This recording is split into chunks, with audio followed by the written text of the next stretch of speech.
Assalamu alaikum wa rahmatullahi wa barakatuh. Pour la deuxième année du collège, les séismes au niveau des limites entre les plaques tectoniques. Comme vous le savez très bien, les zones de subduction et les dorsales médio-océaniques sont caractérisées par une activité sismique très importante. En rouge, ce sont la répartition, elles représentent la répartition des foyers sismiques au niveau des dorsales médio-océaniques. En vert, c'est la répartition de ces foyers sismiques au niveau des zones de subduction. Notre première activité, quelle est l'origine ou déterminer l'origine et les caractéristiques des séismes au niveau des dorsales. Comme vous le constatez, notre document montre bien le siège que les dorsales sont le siège d'une activité sismique importante. Ces séismes-là sont caractérisés par une faible profondeur entre 2 et 4 km sous l'axe de notre dorsale médio-océanique. Le document représentant le segment de la dorsale montre bien ces foyers sismiques, comme nous l'avons déjà dit, qui sont caractérisés par une profondeur très faible. Document suivant nous montre bien qu'au niveau des dorsales médio-océaniques, il y a montée de la sténosphère, comme vous le constatez. Cette montée-là va créer des contraintes extensives, divergentes si on veut dire. Ces contraintes-là, elles vont provoquer bien sûr au niveau de la lithosphère, comme vous le connaissez très bien. La lithosphère, elle est solide, bien rigide bien sûr, et froide, ce qui va entraîner des fractures. Quand on parle de fractures, on parle de failles, et bien sûr, ces fractures-là vont provoquer des foyers séismiques. Alors, comme nous l'avons déjà dit, effectivement, la montée de la sténosphère au niveau de la dorsale va créer des contraintes. Effectivement, ces contraintes-là vont provoquer des fractures au niveau de la partie supérieure de notre lithosphère, comme vous le constatez dans le cas de la lithosphère océanique, ce qui va provoquer des foyers séismiques. Comme nous l'avons déjà dit, ils sont, bien sûr, leur profondeur est très faible, ils sont proches de la surface. Pour affirmer ce qu'on vient de dire, c'est-à-dire qu'il y a au niveau des dorsales, il y a une montée de la sténosphère, c'est-à-dire la sténosphère, comme vous le savez très bien, elle est chaude, la température elle est très élevée. On voit très bien que les ésogéothermes, qu'on les appelle, ce sont des courbes d'égale température. On voit très bien qu'au niveau de la dorsale, bien sûr, à une profondeur de 50 km, la température normalement est de 900 degrés Celsius.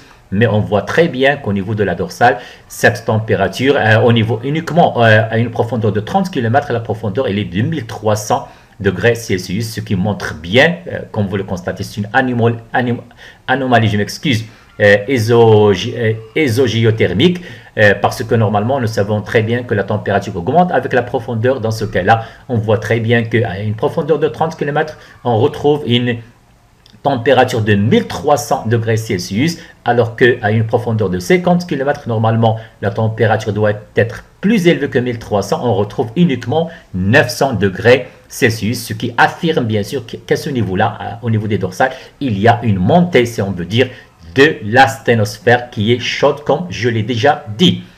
Effectivement, notre petit résumé, les foyers de séisme sont caractérisés par une profondeur très faible, nous l'avons déjà dit. Donc, ces dorsales océaniques présentent ce qu'on appelle un rift océanique, vous le savez très bien, entre deux points de la dorsale, la vitesse de l'apport du magma, parce qu'il y a un apport du magma à ce niveau-là, bien sûr, ainsi qu'une quantité différente. Cette différence, bien sûr, ces variations vont entraîner des tensions et des réajustements de la croûte océanique, la partie supérieure qui est solide, qui est rigide, ce qui va provoquer des séismes. Activité 2, déterminer l'origine et les caractéristiques des séismes au niveau des zones de subduction. Donc, un document qui représente, comme vous le constatez, la répartition des séismes au niveau du Japon. On voit très bien que les points en jaune, ils représentent des séismes superficiels, en vert intermédiaire et en rouge, bien sûr, profonde.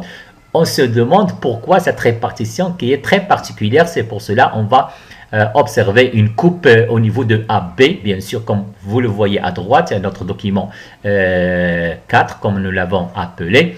Donc, on voit très bien que la répartition des foyers sismiques elle est particulière. Il prend une forme d'un plan incliné. Ce plan, il a un nom, c'est un plan de ce qu'on appelle Wadati-Binioff.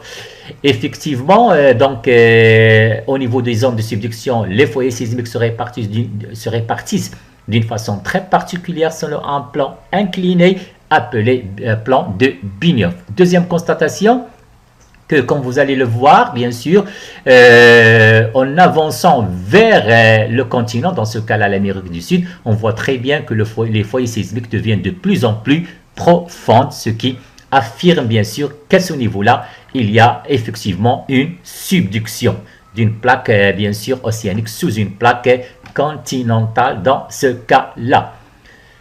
Je continue. Au niveau des zones de subduction, il y a une troisième observation, bien sûr, à noter, comme vous le voyez, bien sûr.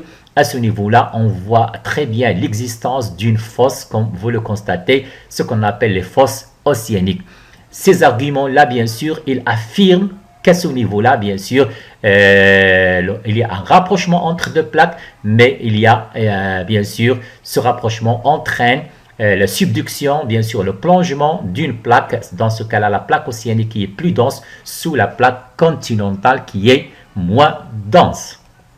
Je continue. Un autre argument qui affirme ce qu'on vient de dire, dans ce cas-là, on va essayer d'étudier ce document qui représente la répartition des ésogéothermes dans une zone de subduction. On voit très bien dans ce cas-là, bien sûr, que cette répartition, on va prendre un exemple, qu'à une profondeur d'environ 50, 60, 70 km, la température elle est de 1200 degrés Celsius, alors qu'à une profondeur de 100 km, il est uniquement, comme vous allez le constater, 600 degrés Celsius. Donc, on constate qu'il y a une anomalie ésogéothermique dans ce cas-là. Ceci montre bien que la plaque, bien sûr, lithosphérique, que la lithosphère qui est froide, bien sûr, qui est rigide, se plonge vers la sténosphère, dans la sténosphère qui est plus chaude. Donc, c'est pour cela la température, même que nous sommes à une profondeur de 100 km, la température elle est moins élevée, comme vous le constatez. Il aurait dû être, bien sûr, une température normalement plus élevée que 1200 degrés Celsius, mais elle est moins élevée, elle est uniquement de 600 plutôt, 600 degrés Celsius. Donc, une anomalie ésogéothermique. Notre petit résumé, les arguments montrant que la frontière entre ces deux plaques est une convergence avec subduction sont 1. Les fosses océaniques, l'existence de fosses océaniques, comme nous l'avons déjà montré. Donc, une fosse océanique, c'est une étroite, elle est étroite et profonde. Elle existe tout le long de la bordure où une plaque commence à s'enfoncer sous une autre plaque. Ces fosses de subduction constituent des endroits où les océans atteignent les plus grandes profondeurs, plus de 10 km dans certains cas de fosses. Deuxième argument, au niveau des zones de subduction, les foyers sismiques seraient répartis sur un plan oblique qui plonge la marge continentale, c'est le plan de Wadati-Binyov. Et le troisième argument, les anomalies des ésogéothermes, comme nous l'avons déjà dit. Donc, on observe une distribution inégale du flux thermique. Les ésogéothermes s'infléchissent, ce qui matérialise bien sûr, ce qui indique, on montre un plongement de ces ésogéothermes. Ces anomalies thermiques et foyers sismiques profonds indiquent une plongée de la lithosphère froide au niveau de l'affrontement des deux plaques, bien sûr, sous la plaque continentale. Une petite comparaison entre la répartition du flux de la chaleur au niveau d'une zone de subduction, au niveau d'une zone de dorsale. On voit très bien qu'au niveau de la fosse océanique, on voit très bien qu'il y a une diminution, bien sûr, du flux, bien sûr, qu'il y a un plongement, si on veut dire, des ésogéothermes, comme nous l'avons déjà montré auparavant, alors qu'au niveau des zones des dorsales, bien sûr, on voit très bien qu'il y a une montée, si on veut dire, des ésogéothermes, du flux de la chaleur, comme nous l'avons déjà montré auparavant. Merci.